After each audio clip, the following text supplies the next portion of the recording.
খাসির মাংস ম্যারিনেট করে নিয়েছি। খাসির মাংস রান্না করছি। এখন রান্না করতে লাগছে রসুন, লঙ্কা, আদা, শুকনো লঙ্কা, পেঁয়াজ, টমেটো, ধনে, জিরে, চিনি, হলুদ, লবণ, কাশ্মীর লঙ্কার গুঁড়ো, সঙ্গে আলু নেব। এখন 5টা সিটি মেরে খাসির মাংস ম্যারিনেট করব।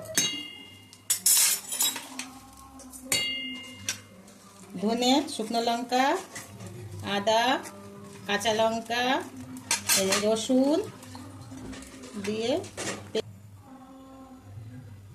লাগছে 200 গ্রাম। খাসির মাংস রান্না করতে আলু ভাজা করছি, আলু ভাজাটা ভেজে ভাজা করছি হয়ে গেছে। এখন তুলছি, ফোড়ন দিচ্ছি জিরে, তেজপাতা,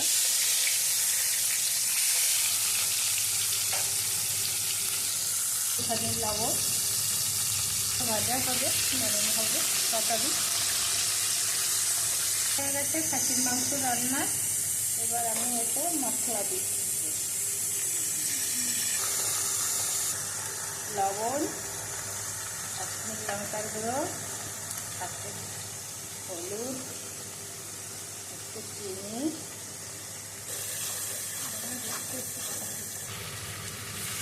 আমরা এই মাঝখানে আলুগুলোকে দিয়ে দিয়েছি।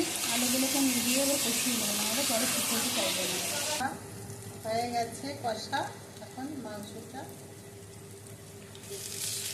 এখন কষা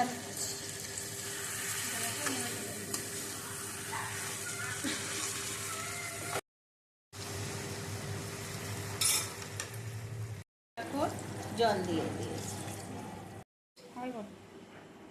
খাসির মাংস রান্না কমপ্লিট।